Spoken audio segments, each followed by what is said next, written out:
Les amis, on va essayer de faire une analyse à froid cette fois-ci, 2 jours après la déception.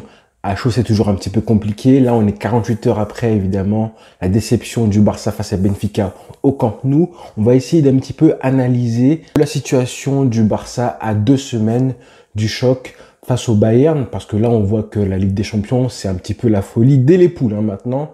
On n'attend pas les quarts, les huitièmes pour partir en sucette. Dès les poules, on voit des équipes comme le Borussia Dortmund, l'Atlético Madrid, qui sont presque au bord de l'élimination.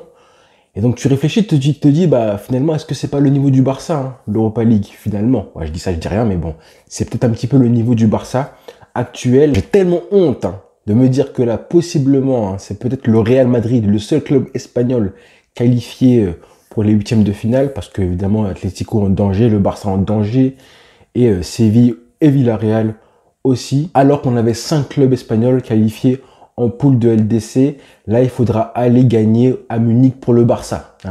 Réussir à faire ce que même le Barça de Pep Guardiola en 2009 n'a pas réussi. Réussir ce que même le Barça de la MSN, Luis Enrique, n'a pas réussi en 2015, même si je pense que si Suarez n'était pas blessé à la mi-temps, je pense qu'on aurait pu gagner ce match-là en demi-finale en 2015. Mais là, aujourd'hui, c'est encore pire que ça. Et aujourd'hui, t'as pas Messi, t'as pas la MSN, t'as pas un grand Barça, loin de là, évidemment. Après 5 matchs de poule, le Barça n'a marqué que 2 buts en 5 matchs de poule.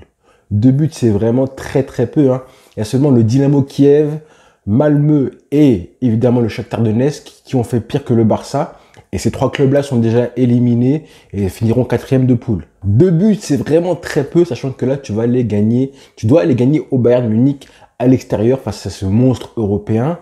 Clairement, ça fait flipper, ça fait peur, les frères. Et là, il y en a beaucoup qui pensent que c'est déjà mort.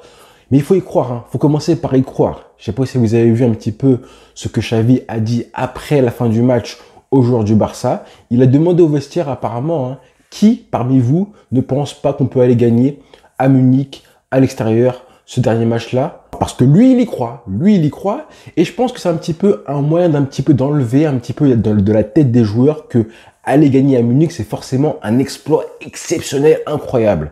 Alors que peut-être que c'est vrai, c'est vraiment un exploit. Mais le fait de le dire comme ça, ça a pour but un petit peu d'enlever cette idée comme quoi, gagner là-bas, c'est un exploit. Ça enlève un petit peu de la pression aux joueurs parce qu'on est le Barça, les frères. D'accord? Gagner à Munich, de base, on est le Barça, donc ça devrait être une normalité. Pas forcément une normalité brute et toute banale, mais au moins que ça devienne quelque chose qui peut arriver en match à la régulière. Pour que les joueurs enlèvent un petit peu la pression, pour pas qu'on voit des joueurs qui se mettent la main sur la tête à chaque occasion ratée dès la première minute. On veut éviter d'avoir ça. On veut des joueurs qui se disent, écoute, j'ai raté une occasion, mais c'est pas grave, c'est le Bayern en face, mais il y en aura d'autres. Il faut pas baisser les bras. On est le Barça et on va aller pour aller gagner donc ce match-là à Munich. Ça fait un petit peu utopique, mais il faut commencer par ça au moins. Il faut commencer par y croire, c'est la base. Et ne pas compter sur le Bayern qui va flancher. Parce qu'il y en a pas mal qui disent, bon là c'est bon, le Bayern ils sont premiers de groupe, assurés d'être premiers, qualifiés et tout. Et ils vont aller essayer un petit peu de faire tourner un petit peu l'effectif. Moi, je pense que ceux qui pensent vraiment que le Bayern va jouer ce match-là avec le frein à main, vous vous trompez. Ceux qui pensent que le Bayern va arriver avec l'équipe B, Choupo-Moting, s'il est présent évidemment, ou Musiala et toute l'équipe B, et encore, même l'équipe B du Bayern, il est peut-être meilleur que le Barça aujourd'hui, mais je pense vraiment qu'ils mettront l'équipe A, clairement. Quand tu es le Bayern Munich et que tu as l'occasion de éliminer un concurrent direct pour le titre européen, tu le fais, tu y vas à 100%. Et en plus, ils savent que battre le Barça, c'est historique. Pour le prestige du club, c'est une victoire prestigieuse, comme ils l'ont fait à l'aller. C'est pas un match banal pour eux. Ils vont être à 110%. Vous allez voir que pour eux, battre le Barça à domicile, ça compte. Et honnêtement, c'est pas du tout dans la mentalité allemande, la Deutsche Qualität, de jouer des matchs à moitié, un petit peu avec le frein à main. Jamais de la vie. Eux, quand ils peuvent mettre 8 buts à une équipe, ils mettent 8 buts. Ils vont pas se contenter d'un 5-0, non. S'ils veulent mettre un tarif bien comme il faut, ils n'épargnent personne, ils sont sans pitié. Et c'est bien parce que ça montre l'exigence d'un club comme le Bayern Munich. Moi, je pense vraiment qu'ils vont venir avec leur grosse équipe, avec Lewandowski. Là, ils ont gagné 5 matchs, ils peuvent gagner un 6e match, donc en gros faire des poules parfaites, 18 points, avec un Lewandowski titulaire, il sera titulaire je pense, pour réussir à marquer lors des 6 matchs de poule de Ligue des Champions, ce qui serait un record égalé. Je crois c'est CR7 qui a fait la même chose.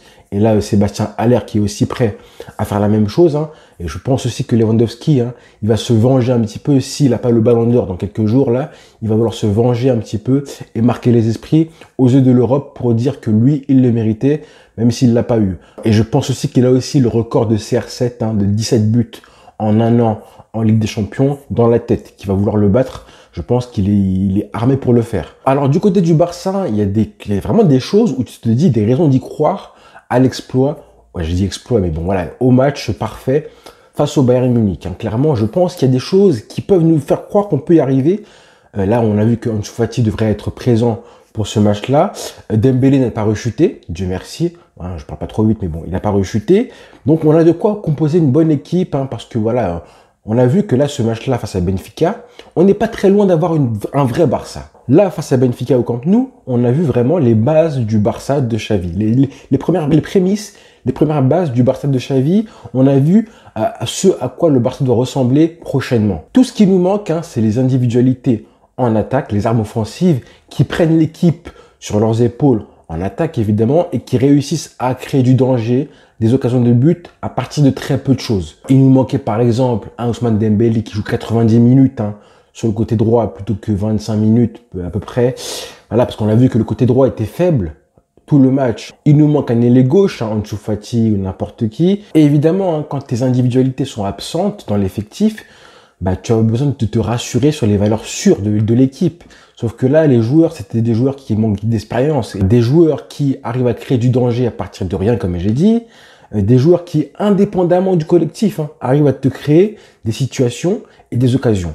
Ça, on n'avait que Dembélé qui rentrait à la fin du match. Mais à part ça, on n'avait personne vraiment. On a eu Gavi qui a fait 2-3 actions magnifiques, mais le pauvre, il est pas encore prêt à en faire tout le match. Par exemple, pareil pour Nico Gonzalez qui a fait un gros match aussi, mais voilà, des fois à la fin du match, on sent qu'il flanche physiquement.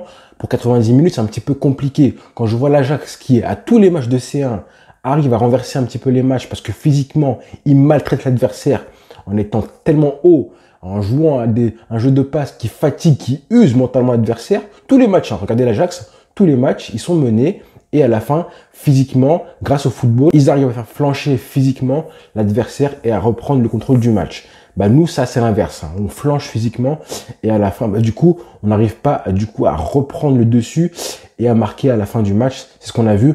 On a fait prendre un but en plus. Mais est-ce que cette équipe du Barça est capable de contrôler un petit peu d'annihiler un Lewandowski qui est en feu pendant 90 minutes, hein? C'est très compliqué de penser que oui. Est-ce que vous voyez des mecs comme Jordi Alba pouvoir contenir des mecs comme Leroy Sané, comme Kingsley Coman, tout le match, 90 minutes, hein, ça va être compliqué.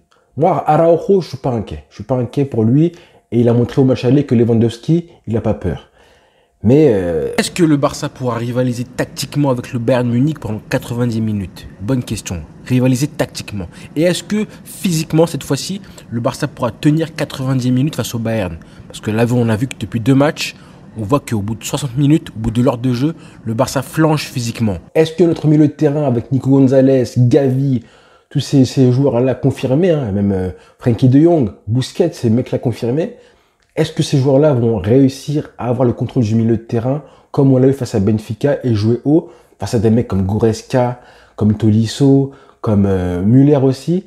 Très très compliqué de voir ça. Est-ce que avec le peu de force offensive qu'on a, on va réussir à mettre de la présence dans la surface de réparation face à des mecs comme Lucas Hernandez par exemple, ou même les latéraux qu'ils ont, qui sont vraiment très compliqués. Hein. Attention, là c'est pas les latéraux du Benfica. Hein. Là, Ousmane Dembélé, il va escoltiner des mecs comme Davis. Bon, là, Pavard, côté droit, ça va un petit peu. Mais attention, hein, la défense du Bayern, c'est pas la nôtre. Hein. Ah, ça va être très compliqué aussi à ce niveau-là. Et j'oublie pas aussi la variable Neuer. Neuer, lui, c'est une variable tout seul. Tellement il est fort, ça va être une variable à lui tout seul. Il faudra être solide d'abord solide, hein, et compter sur un exploit individuel au collectif. C'est vraiment...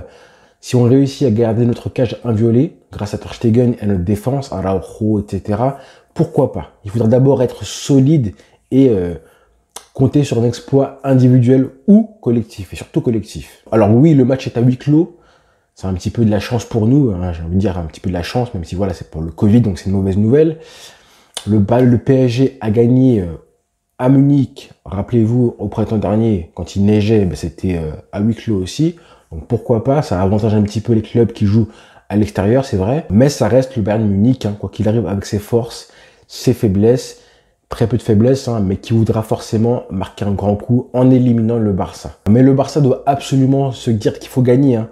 C'est vrai qu'un match nul de Kiev et le Benfica, bah, le Barça est qualifié. Mais ce qu'on veut, c'est un Barça qui vraiment joue un gros match et qui va gagner à Munich. Hein. Imaginez la confiance, imaginez juste la confiance énorme si on réussissait à battre le Bayern Munich chez eux pour la suite de la saison. C'est énorme. Et je pense que des mecs comme Nico Gonzalez, comme Gavi, les jeunes, surtout les jeunes du club, ils ont besoin de jouer ces matchs-là, d'accord? Moi, je pense que le Barça, hein, les jeunes joueurs là, comme ça, là, s'ils jouent ces matchs-là, c'est mieux de jouer des huitièmes de finale en Ligue des Champions plutôt que de jouer jusqu'à la finale de l'Europa League, par exemple. Parce qu'en jouant en Ligue des Champions, tu engranges de l'expérience, tu engranges un petit peu, tu touches au gratin européen, d'accord? L'année prochaine, on se doute d'avoir une équipe avec des joueurs qui quand même ont pris de l'expérience. Et là, en jouant l'Europa League, bah, t'engranges pas beaucoup d'expérience. Hein. Et après, battre ces équipes-là, c'est plus un exploit. Ça devient, bah, pas ta routine, mais ça devient normal, d'accord? Donc il faut continuellement se frotter aux meilleures équipes européennes. Et ça, tu le fais seulement en Ligue des Champions, pas en Europa League. Si on reste en Europa League, on va un petit peu retarder, même beaucoup retarder, le retour au Barça au premier plan, parce que l'année prochaine, hein, ce sera encore une fois être en poule et jouer face au gros et se dire c'est inhabituel pour nous. Donc si tu joues en poule face, je sais pas moi, face à l'Inter, la Juventus ou Chelsea, alors que tu as été habitué à jouer en Europa League face à des équipes beaucoup moins fortes, bah forcément tu es moins habitué à te frotter au gratin européen. Donc il faut absolument rester en Ligue des Champions. Donc voilà les frères, ça va être très compliqué, mais on y croit. D'ici là, il y aura des matchs Villarreal ce week-end et d'autres matchs pour prendre un petit peu confiance et redémarrer un nouveau cycle. Bonne soirée à tous les frères. Ciao.